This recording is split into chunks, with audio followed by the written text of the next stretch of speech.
Hello, everyone. Welcome to the Ice Cold Takes podcast. I'm your host, Joey DeMeglio, and this week, Statboy Steven is here to talk about the Ranger prospects in the World Junior Championships. Steven, thanks for being here today. How are you? Doing well. It's always fun to be here with you. So yeah, looking forward to it. A lot going on, even though it's August. Yeah, and this is. I was telling you before we started the recording that this is really one of the first chances for normal fans of the Rangers to see these prospects that they've drafted over the past couple of years. So Othmann, Cuylle, Adam Sikora, who they just drafted literally a month or two ago. And it's incredible to see, how well they are performing. Othmann had a rough start. He got healthy scratch in his first game. And I saw your comparisons to the head coach of Team Canada. He looks and plays his players like former Rangers head coach David Well, he Quinn. looks like David Quinn too. I Yes. mean, Yeah. the resemblance is there. Yeah. No, but it's just yeah. He's doing weird things with the lines, and today too. Cuylle is because he played Cuylle, Bedard, and McTavish on the top line the previous game against Switzerland. Now in the semifinal today, he has Bedard, who is like the consensus number one pick next year, and Cuylle on the third line, Othmann on the fourth line. So McTavish is playing with two completely new players. McTavish and Othmann were teammates, right? They played together in Switzerland in their draft year. They're really good friends. They were roommates together in Switzerland. Brennan Othmann is really good friends with Connor Bedard. They're getting they're really comfortable together. So to see all this line juggling when you're doing really well, I don't get it. Othmann had 6 points in 3 games. And not to mention, not to cut you off, but Othmann's doing well. How good has McTavish been? Like, he's been killing it. So it does, yeah, like I agree with you. I don't get how you would separate the chemistry and the point production, and on top of that, limit Othmann's ice time to around 12 minutes a game. Yeah. Like, you would think having a guy like that, a guy like Bedard, they should be getting, upwards of 15 minutes. Give them like 4 or 5 extra shifts, something. Yeah, and it's not a 60 or 70 game season where you can try out some new lines. It's a 7-game tournament. It's over in a week and a half. Right, and I saw some of those highlights that you were posting. That some of these prospects are killing. Othmann in particular, 6 points in 4 games. Cuylle 3 points in 5 games. Adam Sikora had a highlight reel goal. I was so impressed by that one. The crossover move from the left boards to the inside, and then the give and go with the right winger. Back to Sikora and buries the goal. That was incredible. But also Othmann had some really good assists that are not talked about enough. We always talk about secondary assists not meaning much, but there was an assist in the game against I think it was against Czechia or was it against Finland. Anyway, Othmann has the puck in his own zone, and he has a breakout pass to Connor Bedard in a neutral zone on the opposite side of the ice. And Bedard passes it through to McTavish for a breakaway, and McTavish scores. It's a secondary assist, but without that pass by Othmann, the goal doesn't happen. Sometimes you have secondary assists that are just meaningless. They're not contributing to how the goal was scored. But in this case, it definitely was. He had a primary assist on McTavish where he forced a turnover. He had a strong forecheck, and he forced the goalie to play the puck early, and Othmann intercepted it, passed it to McTavish, boom, another assist. The second goal he had in the tournament against Switzerland. Against I keep forgetting which game it was. It was the last game of the group stage against Finland.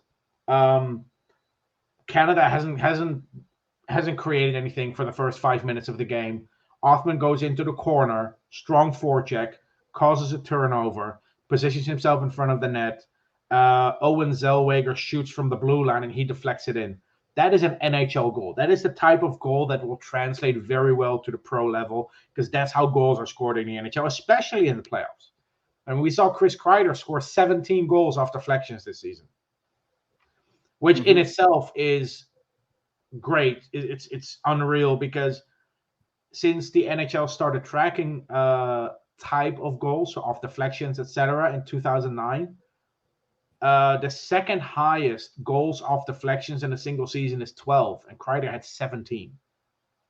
So yeah, he just obliterated that record, and it's Exactly. good. It's good to hear that, Othmann's playing this style where he's in on the forecheck. Like that Yeah, fits the Rangers' like that fits Gallant's style. So, and it's kind of making me think like maybe he does have a good chance of making, if he plays as well as he's been playing so far for Team Canada with the different coach.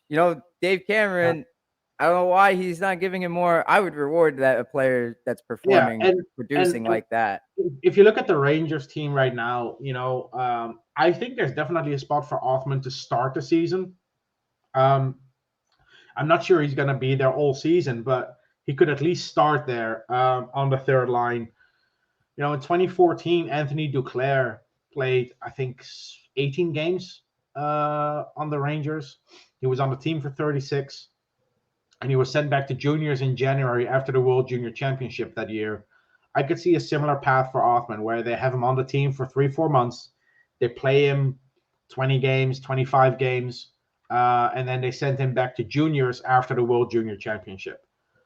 Because who else are you going to play on the third line? You can play Goudreau there, you can play Sammy Blais there, maybe Dryden Hunt, but do you really want those players on your third line, or do you want to go with some scoring touch? And I mean, I'm pretty sure they're going to try out at least a couple of games if he does well in preseason. And we'll just take it from there. He cannot go to Hartford, so it's either New York or Flint for him.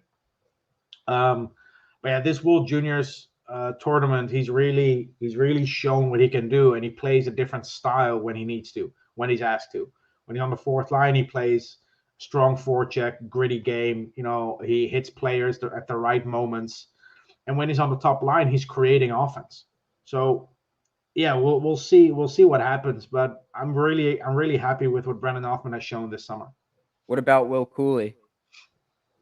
I think Cuylle has also had a good World Juniors, a little bit in Brennan Othmann's shadow the first 4 or 5 games, of course, but he was on the top line in the quarterfinal against Switzerland, scored a goal. Tonight he's back on the third. He's on the third line.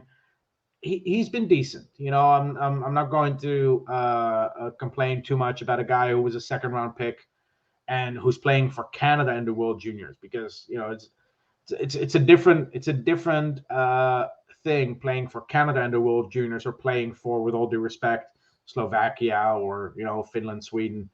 Canada has so much depth to even make the team for Canada at the World Juniors. That's already an accomplishment. But Cuylle has been good. Cuyle's been decent. And going into the tournament, you've always felt that Cuylle was going to be the physical presence for the Rangers. Out of their 7 prospects, of course, Garand is a goalie, so let's talk about the 6 skaters then. But he's still been physical, but he's been kind of out-muscled in a way by the other 5. The other 5 have really put on a show when it comes to playing gritty hockey, a strong forecheck, hitting at the right moment. Some bad plays like Brett Berard getting game misconduct for a slew foot. That's not something you want to see. But other than that, Brett Berard has been a pest on the ice. He's getting under people's skin, really annoying the opposition to the point where he's been on the ice for 6 goals this tournament. Most of them were on the power play, but he was creating chaos in front of the net. Then you have Jaroslav Kmelars for Czechia, who was a 5th-round pick last year. A lot of people don't really know much about him. He played in junior hockey in Finland for Jokerit. He's coming to North America this summer to play for Providence Friars in the NCAA now. But this tournament, in the games he played, really physical, strong presence. He had a Finnish player into the bench. He had a boarding call on Brennan Othmann, unfortunately, which was the second game misconduct. Or maybe that was the first one. Anyway, 1 of 4 game misconducts for Ranger prospects. But the way he plays is exactly what you want to see from what the Rangers are trying to do in the draft. We have our top 6 players. We have our top 6 prospects in Kako and Lafreniere and Kravtsov. Now what they went after the last couple of years in the draft was to develop their own bottom 6 players. Because if you look at previous Stanley Cup winners like the Tampa Bay Lightning, the Colorado Avalanche, to a lesser degree, but still, the teams that go far in the playoffs are the teams that either acquire their bottom 6 players very cheap or develop the bottom 6 players themselves. And the Rangers have always been the team that to overpay for their bottom 6 players. Now you have Ryan Reeves on the books for $1.75 million. Barclay Goodrow makes more than 3.5. That's just too much for fourth line players. And you can have maybe one, but most of your bottom 6 should be low cost players. And if you can develop them yourself with Berard, now with Cuylle, Chmelars, maybe if he makes the team, in a bottom 6 role, Kalle Väisänen, and also in Hartford, we have guys like Adam Edstrom now and Matthew Rempe. They really targeted these gritty physical players, especially in the later rounds, and it's paid off so far. Of course, we don't know how they're going to develop, but I like what I'm seeing from the guys, giving us what we expected from them.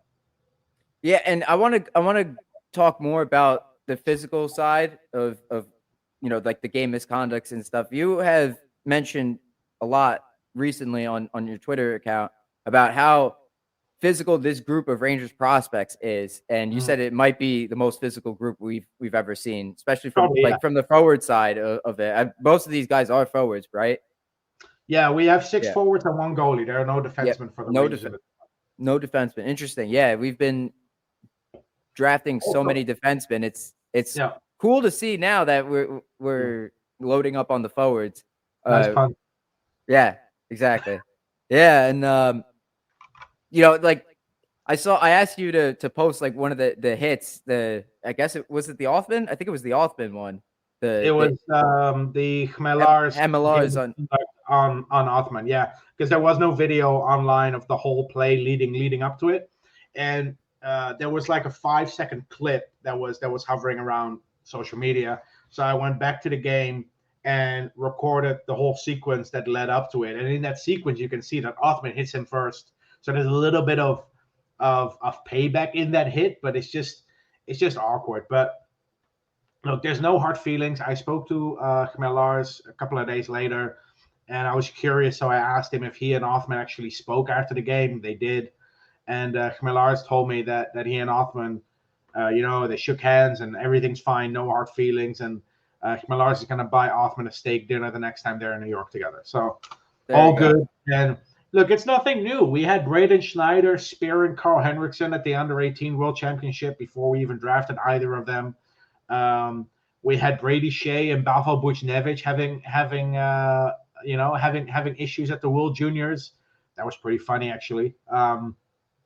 Where as payback, when Buchnevich scored against Team USA, he was celebrating his goal in front of the bench, right in front of Brady Shea. So I should actually look up that video. There are pictures floating around online of that moment. If you look up Buchnevich Shea World Juniors, you'll find it. Lafreniere stole the puck from Keandre Miller and scored in his face, basically. Exactly. And now they're teammates and they're good buddies now. Yeah. And these things happen. These things happen. The year prior, I think, was Lafreniere in that tournament too. Did he lose to Kako in the final, or in the semifinal?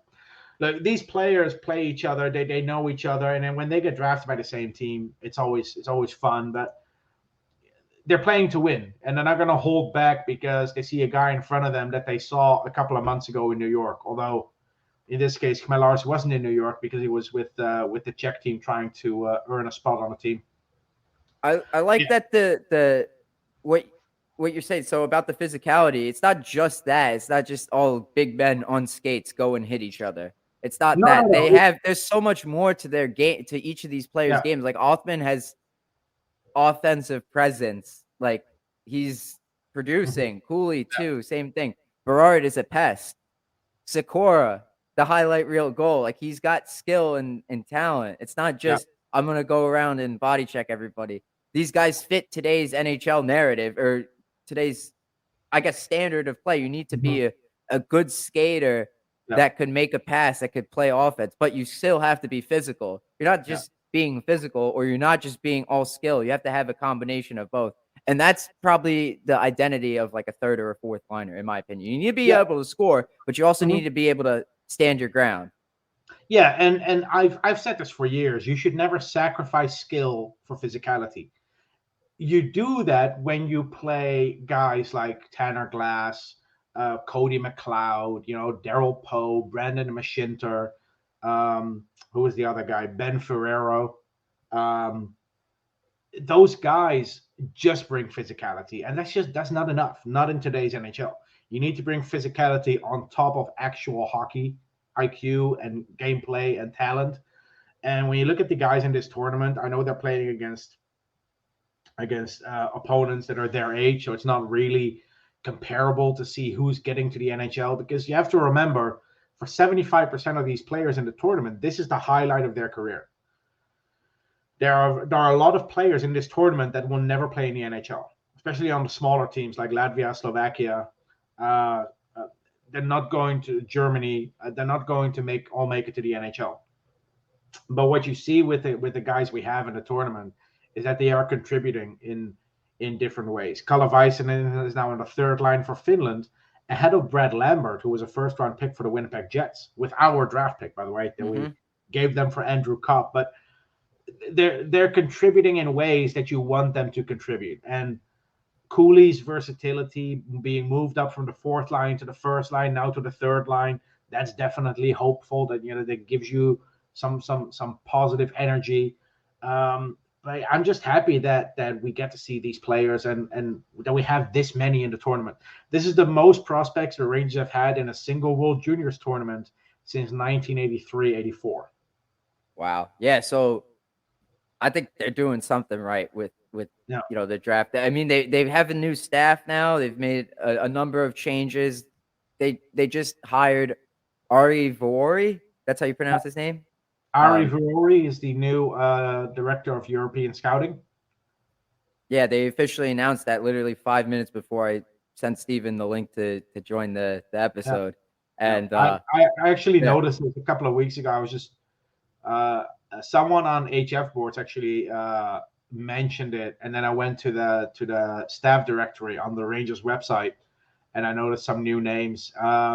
But yeah, they lost a couple of people. They lost Kevin Maxwell, Chris Morehouse. Maxwell went, I think, to the St. Louis Blues. Chris Morehouse, I think, to the San Jose Sharks to join Mike Greer. But this happens. You always have turnover. You always have people leaving. But they're hiring new people. They're hiring Ari Vuori, who worked with our director of player personnel, John Lilly. And you hire a guy like Garth Joy from the Colorado Avalanche, who was with the organization for 20 years. He has two Stanley Cup, two Stanley Cup rings. One from what was the first one? Colorado won 2001, I think. Was it 2001? Colorado won in 2001. Yeah. Yeah. Okay. Yeah. The early 2000s are always a bit blurry for me, because it's like Red Wings, Avalanche, Devils, and it's always which one is which. Which year they won. Yeah.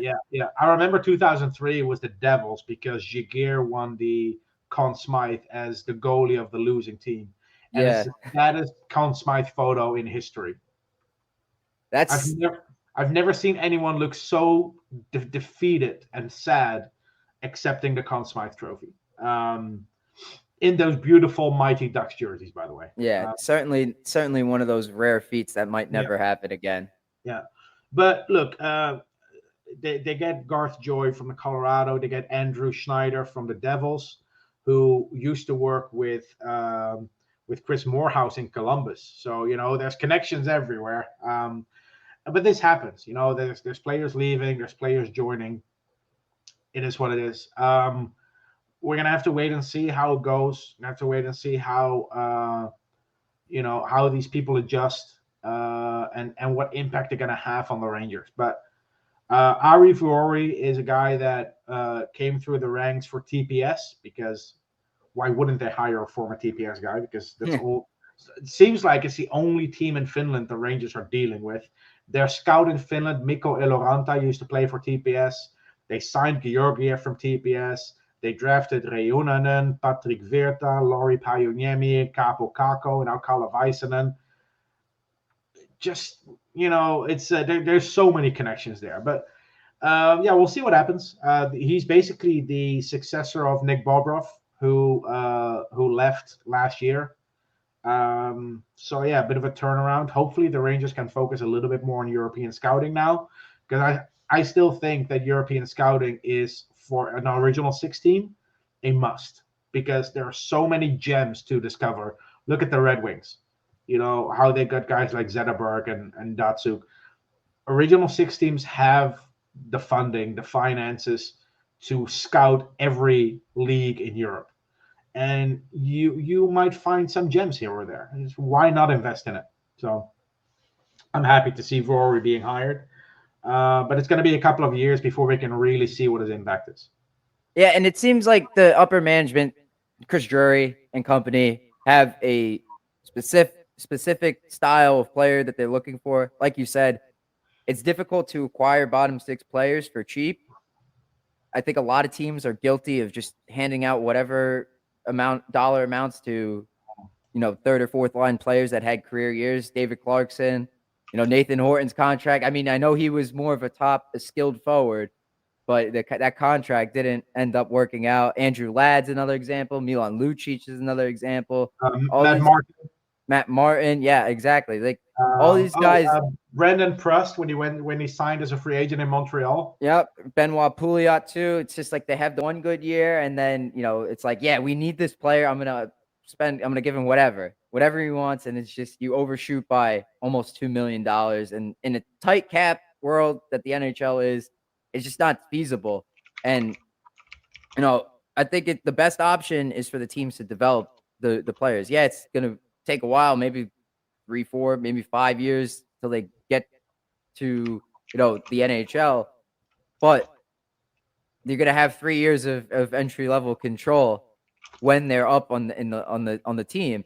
So these players that they have, Othmann, Cuylle, Sikora, Berard, they all seem, from what you're describing to me, again, I haven't seen much of the games, just been busy with stuff, but I've tried to look at the highlights. And from what you're describing to me, it seems that they all play sort of similar styles, and that they fit that sort of identity that Gerard Gallant wants with his current Rangers, especially in the bottom 6. So is this the style that we're going to see them play if they ever make the Rangers? Yeah, look, and I spoke to most of these kids for my prospect interview series. Brennan Othmann sees himself as a hybrid between Matthew Tkachuk and Kyle Connor. He plays a physical game like Matthew Tkachuk, but his scoring style, like his elite sniper ability, which I really think it is very much like Kyle Connor in his opinion. You have a guy like Adam Sikora, who plays a very gritty game, who plays a game that can translate really well to third or fourth line duties on a contender. And he's the type of player that the Colorado Avalanche traded for at the deadline in Artturi Lehkonen. I think there's definitely things to compare between Sikora and Lehkonen. And they were drafted at the same range. They needed to work their way up there. But if Sikora can develop the same way, he can be a really good quality bottom 6 player. Brett Berard sees himself as a Brendan Gallagher type player, which again, it's the type of player that you need in your bottom 6. You need players on your third line that play a gritty game, but can also pop a few goals. Brendan Gallagher is a good comparison, I feel like, because it's just that's a nice name to bring up, because that's one of those players that's a heart and soul kind of guy in Montreal. He's been there forever. I always try to stay away from Brett Marchand comparisons because it's just too easy. It's like the go-to comparison for everyone when a prospect is hitting a lot and playing a gritty style. If a prospect is fighting a lot, then everyone goes, oh, he's like Tom Wilson. So those are the comparisons I always try to steer clear from if I can. But I usually go with what the prospects are telling me. Like Matthew Rempe, who played for the Seattle Thunderbirds and who we drafted in 2020 in the 6th round, he compares himself to Adam Lowry of the Winnipeg Jets. And again, that's a player that doesn't score a lot of goals, but a player that has like a role to play on a team that wants to win games. Right, and it's just the player comparables. I know there's a bunch of people that feel that player comparables and comparisons are not the best way to judge, how a young player their career will project. Yeah, It's just yeah, nice to see. It's I mean, if you want to see, if you're a fan and you don't get a chance to watch their games, like think of this player when you yeah. see this young player play. Yeah. Think of this guy. So when I look at comparisons, I don't look at how good that player is going to become. I look more at what kind of game are they playing. So you can have, for instance, Philip Hedl, who plays a little bit like Artem Anisimov on offense.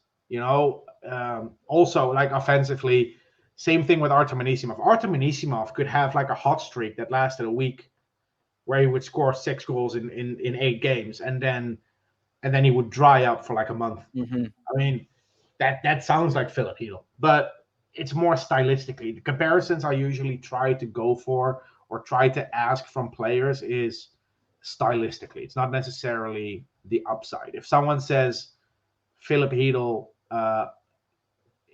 is Philip Hedl's comparison is Evgeny Malkin, it doesn't mean that Hedl is going to score 100 points or get 100 points and score 40 goals. It just means that he plays a similar way with the large fan. I'm not saying that that's the comparison, just to explain the difference between stylistic and upside comparisons. And I just want to clarify something. So when I say like the style that these young players are playing with in the World Junior Championships, that's their style, even like during regular season games, whatever leagues they come from, right? This isn't just, they're I'd in a say, tournament with Canada, and this is just like now they're playing a lot different. well, I'd say Cuylle and Othmann are playing a different role based on where they are in the lineup. Cuylle scored, how many goals did Cuylle have? About 40 in juniors. But this is age 20 year. So, yeah, he's supposed to be scoring at that age in juniors. But for Team Canada in the World Junior Championship, he played on the fourth line at the start, and he's playing different. And same with Othmann. When Othmann was on the first line with McTavish and Bedard, he played in a very offensive-minded role. He was creating offense. He was trying to pass the puck a lot. Whereas on the fourth or third line, he plays the type of role where he's on the forecheck. He's trying to cause turnovers and not make that risky play. So based on what line they're on, they play different styles. And with the other guys, you don't really have that, because they play kind of the same role on their national team as they do for their club team. If I had to take something away from, these like Othmann, his game and his performance thus far in the tournament, I'd have to say his accountability for himself. But, he answered the bell. He got healthy scratched in one of the first games, and immediately he comes back in the lineup in the next game, and he gets 3 points, right? 3 or 4 points, something like that. Yeah, I think he had a goal and 2 assists. A goal and 2 assists, yeah, and meaningful contribution. It's like he's stepping up. Like, no, I'm not gonna. I don't want to like just put myself down. I'm gonna work hard now, and I want to make sure that I belong in this lineup. That's what I like to see. I like seeing that. The goals and the assists are nice, but what preceded that and how he responded makes a huge difference to me. Yeah. And if you could be like that in the NHL, you could go. I think you could go. I think you could go places. Yeah. Yeah, no, true. And this is just what happens when you join a team like Canada for the World Juniors.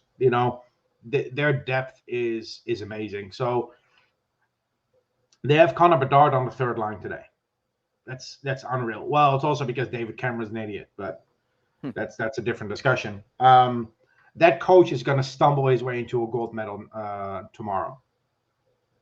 It's ridiculous. But look, the players are not playing for their coach. They're playing for a gold medal. They're playing for their teammates. Othmann's on the fourth line. He's going to play a fourth line role for them, and he's going to do everything in his power to get his team to a win today so they can win gold tomorrow. I see. Yeah, and I mean, it's I guess it's true that they all work for each other, but I still think like that I want to be here, and it makes it even better that you brought up Canada's depth. Like every single year, I feel like they always have first round. Their entire team is filled with just first round picks, like that have been drafted or upcoming projected first round picks. Yeah. Previous first round picks, basically is their entire team. First rounder, first through fourth line, all the defensive pairings, and then the goaltenders. The goaltenders a little bit difficult because no, Canadian goaltenders are. I think Dylan Garand is the best Canadian goaltender they've had since Carey Price at a tournament like this. Right, but he wasn't a first round pick, so I'll change whatever I was saying originally. Yeah, no, but Canada is always struggling to find the right goalies for these tournaments. It's crazy. It's crazy how they can never get a really good goalie for the World Juniors. It's their one issue. And this year they have Dylan Garand, who the first 3 games he was really strong at a .930 save percentage, and then he let in I think 5 goals against Finland. He let in like 4 goals and 3 goals or something like that, like 6 or 7 goals in 2 games. So his save percentage dropped a bit, but he's getting the job done. And if they beat Czechia tonight, they have a really good chance of winning gold. They're going to go up against either Finland or Sweden. I think if they play Sweden, they're going to have a tough time. I think Sweden is the second best team in this tournament. And unfortunately, the Rangers have no prospects on Team Sweden. I was just going to mention that. We were talking about that before. Yeah, that's probably the craziest thing about this tournament, that the Rangers have 7 prospects and not one of them is Swedish. And I feel bad for Adam Sikora. The kid's 17, he's playing in the World Juniors, and the 3 best players are not there. Juraj Slavkovsky, Simon Nemec, and Filip Mesar, all first-round picks a month ago, are not in the tournament because their NHL teams have not released them for the tournament. So they finished last in the group. Latvia made it to the quarterfinals instead of them. 17 years old for Sikora. Yeah. One of the youngest players in this draft class. And, it'll be a while. It'll be a while before we see him, but he's looking like a really good player. I like what I absolutely enjoyed. I loved every second of that highlight reel goal. Just the wherewithal to make that move to the inside between the defender's legs, and just the give and go is beautiful. And then instead of going straight for the goal, he passed it to open up the ice. Yeah, and then he got it back. Give himself just that split second of time to get a little bit closer to the net and free himself up a little bit more, because he created a 2-on-1 by making that initial move past the defender. And that was just a spectacular goal. That's the stuff that you want to see. It's great that Sikora. All 6 of our skater prospects have scored in this tournament, so that's all you can ask for, right? You want to see them find the back of the net. So everyone's contributed in some meaningful way. I remember when Zach Jones and Keandre Miller were on the same team. This was a couple of years ago. That 2020. Zach Jones had a really good one. People were raving about his play. They were very impressed with that. And then when you brought up on your account that Bob McKenzie spoke very highly of Brennan Othmann. You mentioned it earlier, that breakout pass to Bedard, and Bedard with a little through pass over to McTavish, who scored the goal. Very nice, incredible backhand. It was a backhand forehand, or forehand backhand, and then a quick forehand, open up the wickets past the goalie. But that breakout pass, though, incredible. It was literally perfect, tape to tape from his own end. Othmann had great vision, head up all the way. That's what you want to see. You got to move the puck quickly, and Othmann did just that. And if Bob McKenzie is praising you for that, that's a huge deal, because he's been around for such a long time. He knows what he's talking about. One of the biggest analysts out there. He's quote unquote retired now, but he was very big into Bob McKenzie didn't retire. He just started drinking margaritas, and he still shows up everywhere talking about hockey. The guy just cannot let it go, and I'm thankful for it. Yeah, his coverage is great. He's a very fun person to listen to. The guy's a legend. Yeah, and absolute legend. Yeah, and I guess the last question I'll talk to you is like, have you envisioned? We've talked about where they could fit in on the Rangers roster. Third or fourth line is probably where they're going to end up if they were to make it the team anytime in the next 1 to 2 except for years. Othmann. Othmann has top 6 potential. Right? Yeah. And maybe Othmann can play left wing and right wing, so there's versatility there as well. Yeah, right. And you never know. I was gonna say, let's say he makes a team this year or next year, he might be in the bottom 6. Like he'll probably be in the bottom 6, but you never know. Maybe he goes on a tear and just lights it up, gets 10 goals in 10 games or something like that, and gets promoted to the first line. Like you never know. We don't know what will happen. And even if he doesn't, what matters here is what the Rangers think is best for his development. So what the Rangers even if he's not like contributing with goals every game, the Rangers are going to look at this and go, spending 3 months in the NHL and then going back to juniors, or sending him back now, what's best for his development? And we're talking about an organization that had Elias Anderson loaned out to Frölunda in Sweden, and then after the World Juniors went to Hartford. Philip Hedl got a couple of games and then went to Hartford. Anthony Duclair, as I mentioned, in 2014, spent 3 months on the team, then went back to juniors. It's the same thing the Oilers did with Draisaitl. They had him on the team for 3 months and then they sent him back to juniors. So we'll see what happens. It all depends on how he does in preseason, but long term, Othmann definitely has top 6 potential. And he probably has the best chance of making the team at a preseason this year. Wouldn't you say? Yeah, I think it's also because of the situation. Once you send a player back to juniors, you cannot call him up until their season is over. True, yeah. Whereas a player in the AHL, you can call up at any time. So they might go with Othmann for the first couple of games to see what they have in him. And if it doesn't work, they send him down. Whereas a guy like Will Cuylle, they can call up anytime they want because he'll be in Hartford in the AHL for the Wolfpack. Yeah. So Adam Sikora is under contract. He signed his entry-level contract, but he will most likely, 99%, go back to Slovakia. And Dylan Garand will be in Hartford, I think. And the other players that are in the tournament right now are not under contract. It's good to see that Garand will be in Hartford because I don't know about Wall and Huska. I mean, they're okay goalies, but Tyler Wall's no longer with the Rangers. Yeah.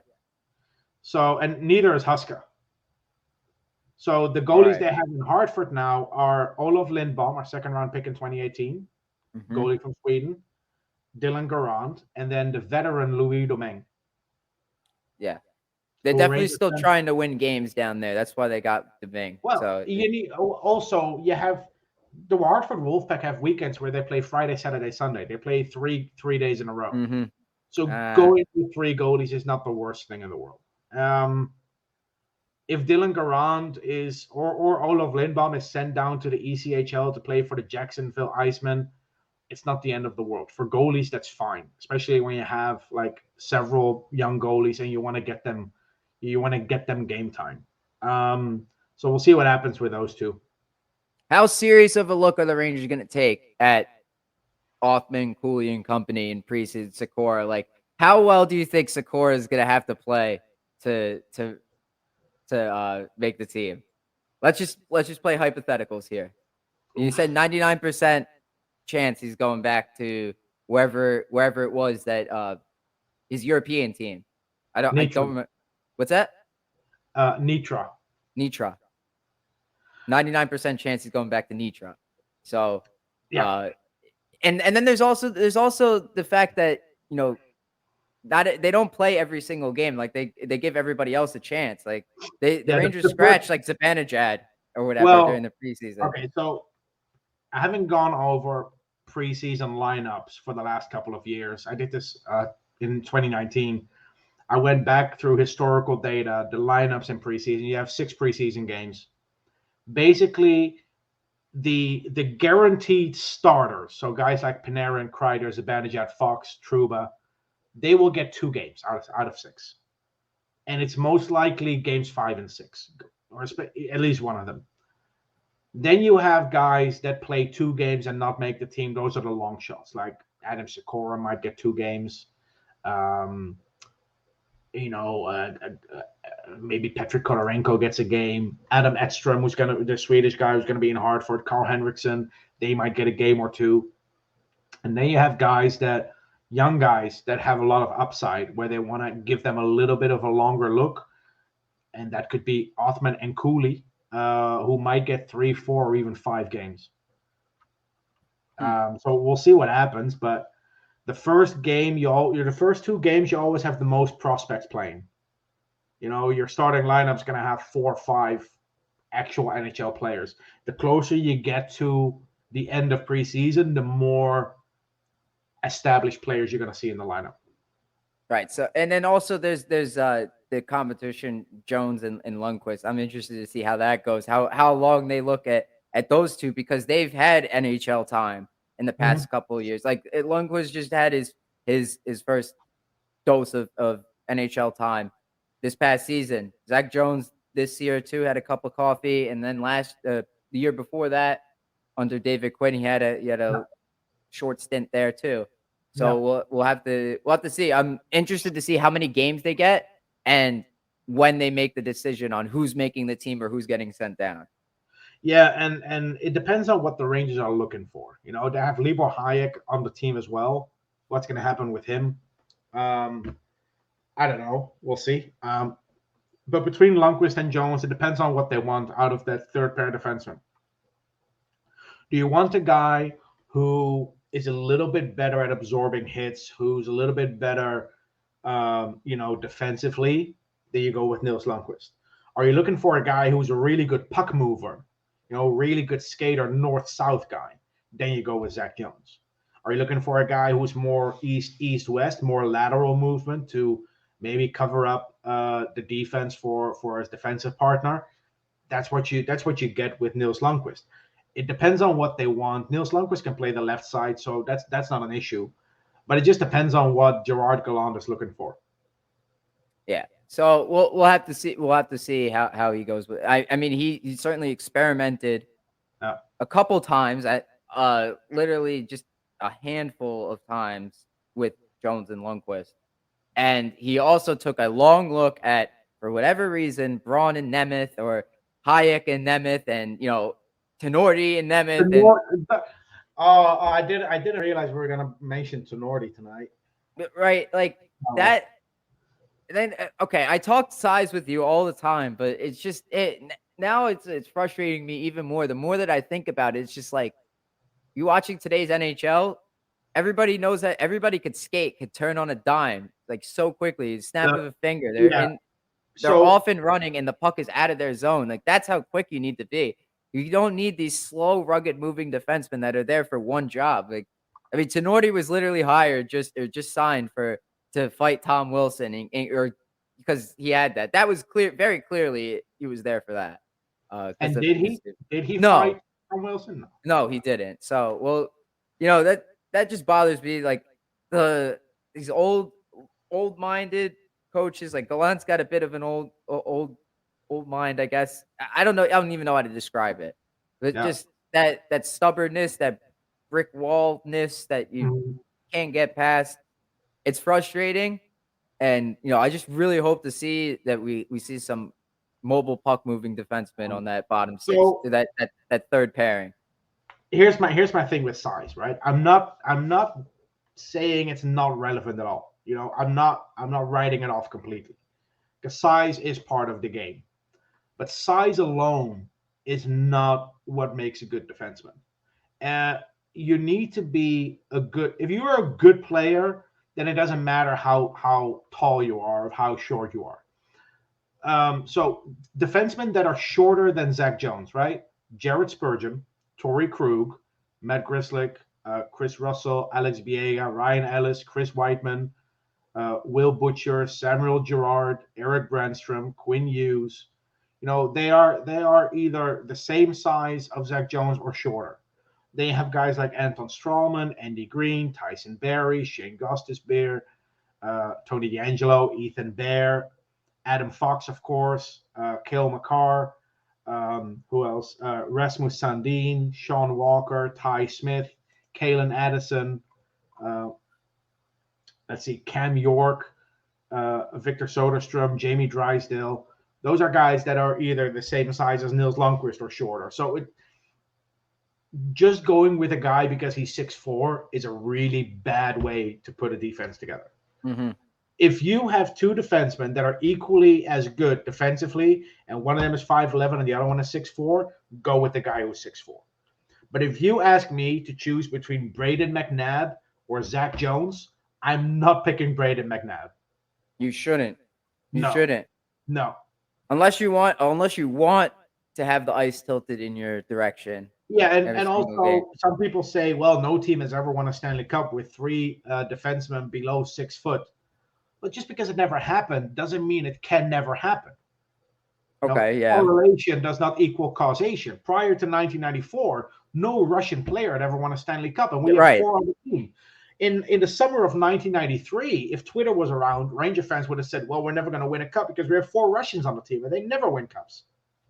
All right, and it's just, yeah, like you said, that doesn't mean that it's never going to happen. Exactly. Prior to Darian Hatcher in 1999 with the Dallas Stars, no American captain had ever lifted the Stanley Cup. Yeah, no American. Yeah, you can't win without it with an American captain. The 1998 NHL forums, if they were around, you need a Canadian captain, otherwise you're never going to win a cup. Oh, our captain's American, we'll never win. Exactly. Yeah, correlation does not equal causation, and of course, size is important, but it's not the be all end all. To me, size is a it's not a characteristic, It's a tiebreaker.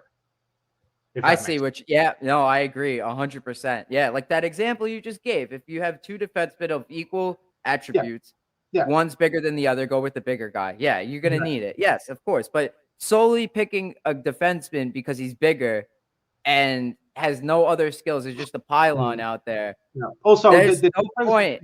The difference in height between Ryan Lindgren and Nils Lundqvist is basically the thickness of a puck. Wow, that's a lot in the grand scheme of things. So, if Nils Lundqvist has a puck on his head before he puts his helmet on, he's the same length as Ryan Lindgren. Yeah, and another thing, like there are puck moving defensemen that are huge, that have size on them. Yeah, Braden Schneider can move the puck. He's a great skater, right? Like I'm not saying that the big defensemen that could skate are non-existent. I'm not saying that. I'm not saying that you need 5'11" defenders. I'm just saying don't go with the guy that's only there for physicality and nothing else, because you're going to run into a lot of problems. Yeah, Victor Hedman did not win a Norris Trophy because of his size. Yeah, exactly. Like his offense, there's a number of reasons you could point to other than his size for why he won a Norris Trophy and why he's a 2-time Stanley Cup winner. Right? Yeah. Like, and why he was drafted 2nd overall. And size is one of the last things I would mention. Yeah. He's smart player, offensive abilities, defensive intellect. You know what I mean? Just a good all-around player too. Yeah. And size is if Victor Hedman was like 5'11", he'd still be. I still think he would be just as good. Yeah, it's just crazy that a fan base that saw Adam Fox win a Norris Trophy is this allergic to small mobile defensemen. Just be open-minded to different play. Like I will gladly entertain different line combinations. Like just as long as it's not extreme. Like don't give me Kreider's advantage at Ryan Reeves. Like I don't. That's ridiculous. Yeah. I don't need that. Okay, Kreider's advantage at Sammy Blais. Well, yeah, it kind of doesn't make sense, but okay, if you want to try it for a game or two, then fine. Like I'm more accepting of that than I am of Tenorti Hayek as a pairing or Tenorti Nemeth Hayek Nemeth. Listen, dude. I was at the game against the Buffalo Sabres at Madison Square Garden, Hockey Fights Cancer Night, with Nemeth and Tenorti as a pair. Oh yeah, I remember that they got picked apart. That I think Hinostroza picked what was it? Nemeth? They both had assists on Buffalo Sabre goals that night. Yeah, basically. If Buffalo won that game, you could give Nemeth and Tenorti like second and third star of the game. Yeah, definitely. See, it's just I don't mean to like point and call people out, but it's just that narrative or whatever. Oh, you're only good because of his size. It's just it's so close-minded. I don't like it. Yeah. I want to see these. I want to see all this. I want to see these different combinations. Like I want to see a Jones and Lundqvist pairing. May not be the best idea because they're both small or whatever. We'll get run all over the ice. Okay, I see. Yes, they're small, but like at least give me Schneider and Jones or Schneider and Lundqvist. Give me one of those two, but do not give me Schneider and Libor High. Don't settle for that, please. Look, you don't have to convince me about this. And if it doesn't work, it doesn't work. But at least give it a try. That's what the preseason is for. That's what the preseason is for. And you're not going to lose games because you play Nils Lundqvist or Zach Jones over Libor Hayek. That's not what's gonna cost you a game. I like to. Don LaGreca went on a rant about a little over a month ago, about baseball. Someone called and said that Joey Gallo, I don't know if you follow baseball, but someone called the Michael Kay show and said, oh yeah, Joey Gallo is the reason why the Yankees are, they suck or something like that. He said, like, the Yankees, who are very clearly one of the best teams in baseball, how much better can you get? His argument was that if Gallo wasn't in the lineup, that they'd be 20 games ahead instead of 10 games ahead of the next guy. Like Georgiev or Hayek, would it make that much of a difference for the Rangers? Would it really? You lose a couple of games, really, in the grand scheme of things. 82 game schedule. But if you're pointing to them to be the reason you lost 10 games, I don't know, man. I think that's a little all over the place. I don't know. I don't agree with that. I don't know a lot about baseball, but I started watching highlights this season of the Yankees games because my fiance is a Yankees fan, and since we're getting married, I might as well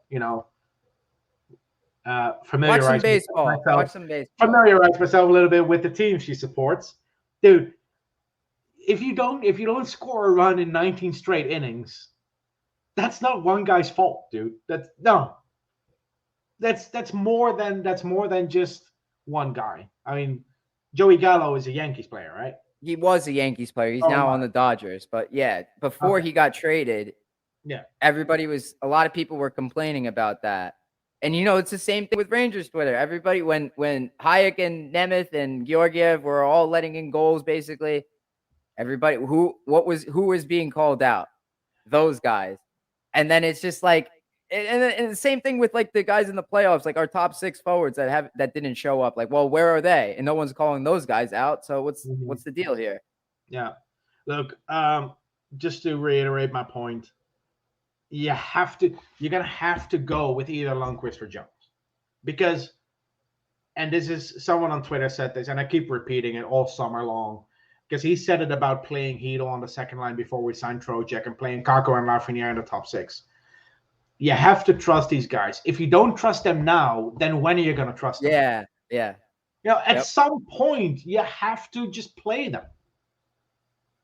And it's frustrating to, and I'm telling you, when the Rangers play at 7 p.m. Eastern, that's midnight for me. I live in Dublin, Ireland. If I turn on my stream and I see Semi Blay or Dryden Hunt in the top 6, I'm turning off my TV and I'm going to bed. I'm telling you now, I'm not going to stay up until 2:30 a.m. to watch Semi Blay or Dryden Hunt in the top 6. Well, I will stay up for that, and I'll just pray deeply internally that Glenn makes the change to what it should be, or something completely different. Something different. Look, and it's nothing against Sammy Blair or Dryden Hunt, but they're good players in the right role. Dryden Hunt on the fourth line, Sammy Blair on the fourth line is exactly what this team can use. But we have better players to play in the top six. Lafreniere and Kakko, barring injuries, should spend 82 games in the top six. You're playing Dryden Hunt on the second line over players on the team named Lafreniere and Kakko. Like, you're taking away ice time there. So you got to trust. Yeah, like that.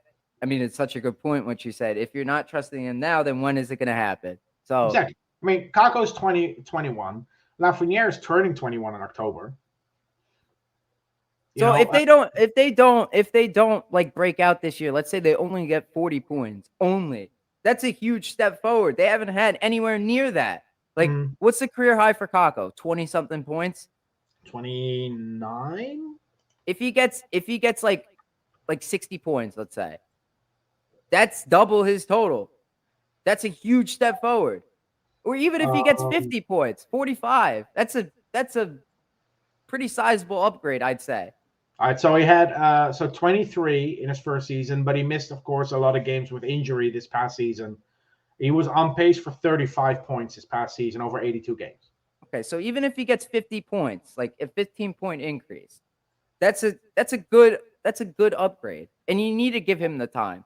So there's going to be growing pains this year. If you want to really trust the process, put him in the top six. You may not be as good as last year, but my God, if you want to take a step forward, sometimes you got to take a step backward. So we may not make the Eastern Conference Finals this year with this lineup. I'm not saying that's going to happen.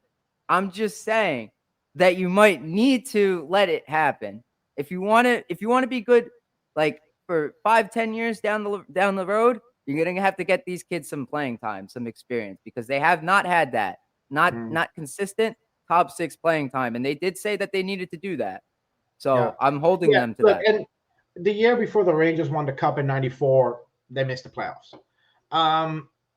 The Rangers made the conference final in 2012, right? Remember that when we lost to the Devils? The following year, we lost in the second round to the Bruins, 2013. Mm-hmm. That was the year. That was the year Charlie McAvoy tweeted, "I hate the Bruins." I didn't even know about that. Yeah, that was Dash's first year with the Rangers, and was high expectations. Like, we were supposed to go far. But you get eliminated by the Bruins, who make it all the way to the Stanley Cup final, only to lose to the Blackhawks. It's okay, just because you made the conference final the year prior doesn't mean you're automatically going to make it one step further. If the Rangers make it to the second round of the playoffs and they get eliminated, that's not, we shouldn't get too upset about that, because it's going to be disappointing, but it's not the end of the world. Because for me, the window will always open. I've always said this: the Cup window will open in 2024. I say the real window opens when we're officially done with the rebuild, when Kakko and Lafreniere pull their own weight. Well, when the mat starts to work out. That's also a good point. But if I look at rebuilds in the salary cap era, it takes the most successful teams, right? The most successful teams takes them at least 5 years to go from bottoming out to winning a cup. At least 5 years. Mm-hmm. Most teams take 6, 7, or 8 years. The Blackhawks needed 6 years. The Penguins, from the first time they picked top 5 to winning a Stanley Cup, was 7 years. The Colorado Avalanche just won a cup. It took them 13 years. They drafted Matt Duchene 3rd overall in 2009, and it still took them 13 years to win a cup. Mm-hmm. The Tampa Bay Lightning drafted 1st and 2nd overall in 2008 and 2009. It took them 11 years to win a cup. There were a lot of it's a journey. It's like there's a lot of pains there. It took them a while to get to the play. I mean, they went to the conference. The Lightning went to the conference finals in 2011. I don't forget that. But then and they went to the Stanley Cup final in 2015 when they beat us. Right, they went through some growing pains. Like they've had their runs. They cut some dead wood along the way. They kept retooling their team, and eventually they won a cup. The Washington Capitals drafted Ovechkin first overall in 2004. It took them 14 years to win a Stanley Cup. I'm not ready to give up on these guys yet. Like the younger players. I know people are expecting Kakko, Lafreniere to come in immediately, start producing. It's very difficult. Some players that it just takes a while for them to just get it. Wasn't Nichushkin? Nichushkin was like a first round pick by the Dallas Stars, right? He is just now figuring out his role, like what he should be. Just now, like this was his best year, was it not? Yes. Right, like he was a integral part of that Avalanche team. I don't know what line he played on, but whatever line he was on, he made a significant impact on the team. And he was a first round pick. The Stars got rid of him, and he found his niche, his role, what he needed to be with the Avalanche. It just takes some time. So hold your horses with the let's get rid of these guys. I'm not comparing Kaapo Kakko to the players I'm going to mention now, but if you look at top 5 picks, Andrew Ladd, Henrik, and Daniel Sedin didn't hit 50 points until they were 25 years old. James Van Riemsdyk was 24 when he did it the first time. Mm-hmm. Sam Reinhart and Jordan Staal were 23. Nino Niederreiter was 25. Huberdeau was 22. Same with Nathan Horton and Thomas Vanek. Now, again, I'm not comparing these players to Kaapo Kakko. I'm just looking at top 5 picks and when was their first 50-point season. Kakko just turned 21. Can you imagine the Vancouver Canucks saying in 2002, yeah, these Sedin twins, they suck. We're going to trade them for like a second-round pick. Right. Like that would have been absolutely absurd. Yeah. But I do agree with you that the Rangers rebuild, and I still call it a rebuild because there's different phases for me in the rebuild. There's phase 1 where you sell off players, you acquire draft picks, and you draft your future stars. That's phase 1. Phase 2 is where you start to acquire your players to fill the holes. Right, you got to fill out the rest of your lineup. Exactly. So you get a guy like Vinny Trocheck. Mm-hmm. That's phase 2, and then phase 3. That's where you start trading away first-round picks because you go all in, like the phase we had from 2012 to 2015.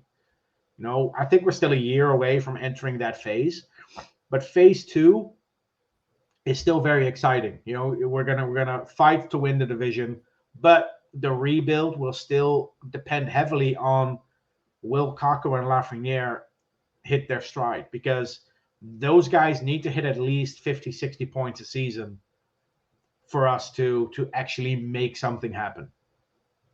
Hopefully it happens this season, but if it doesn't, it's frustrating, but I'm not going to throw the towel with two guys that a year from now are going to be 22 and 21 years old.